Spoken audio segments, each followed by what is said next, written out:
before I cut into the carcass. The University of Minnesota Veterinary School is one of the front lines of America's defense against mad cow disease. It is one of several labs the U.S. Department of Agriculture has asked to test animals that show any symptoms of ill health, says Dr. Jeremy Sheffers. The goal is to test about 250,000 animals over an 18-month period. There's about 35 million cattle in the U.S., so statistically, we're very confident that if there's one out there, we'll find it. Increased surveillance is one reason the USDA plans to reopen the Canadian border on March 7th. It was closed to imports of all live cattle 2 years ago after a case surfaced in Canada of bovine spongiform encephalopathy, or BSE, the so-called mad cow disease. Since the border closure, 3 more cases were discovered, all traced to Canadian herds. The plan now is to allow into the U.S. animals under 30 months old, those considered least likely to have the disease. There's disagreement about whether that's a good plan. A key concern is the public health issue. Will Houston, a USDA consultant and BSE expert at the University of Minnesota, says there's little danger to public health. Besides the surveillance program, he says the source of contagion, feed supplements that contained cattle parts, has been removed. We were taking the parts of cattle that we didn't eat, that humans don't eat.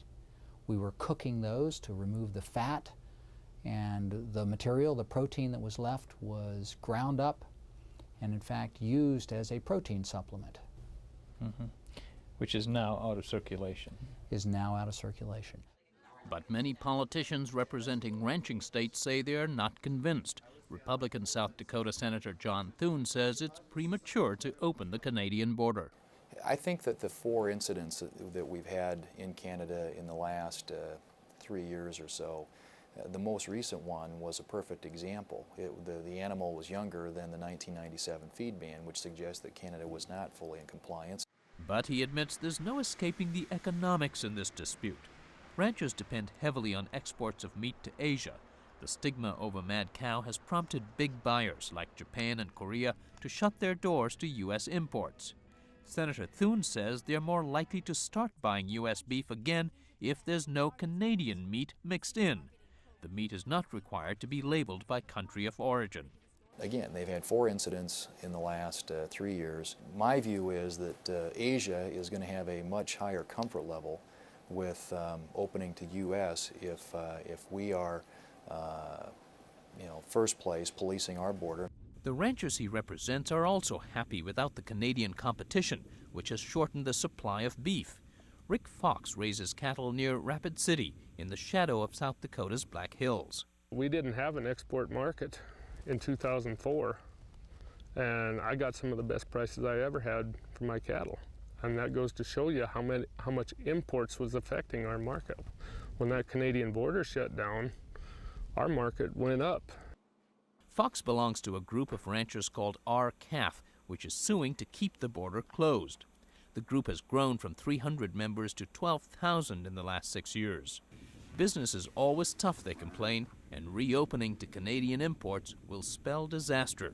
If they open that border up, you're going to hear a giant sucking sound again, just like with NAFTA. All that meat is going to come down to the United States to be slaughtered. All the excess feeder cattle in Canada will probably end up in the United States in the feedlots. In Canada, beef producers depend heavily on exports south of the border, and ranchers say the shutoff of U.S. markets has been devastating. Alan Minshaw ranches near Millet, Alberta. Some cows, a younger cow, let's say like a 3 or 4 year old cow, was bringing almost $900 for that same cow. Now she's only worth $200 to $300. So it was a huge, huge drop in there. And I say then too, the equity part of it, like when you do your financing, the bank looks at, well, what are these cattle worth? And a lot of them won't even take those cattle as equity because they're worth nothing.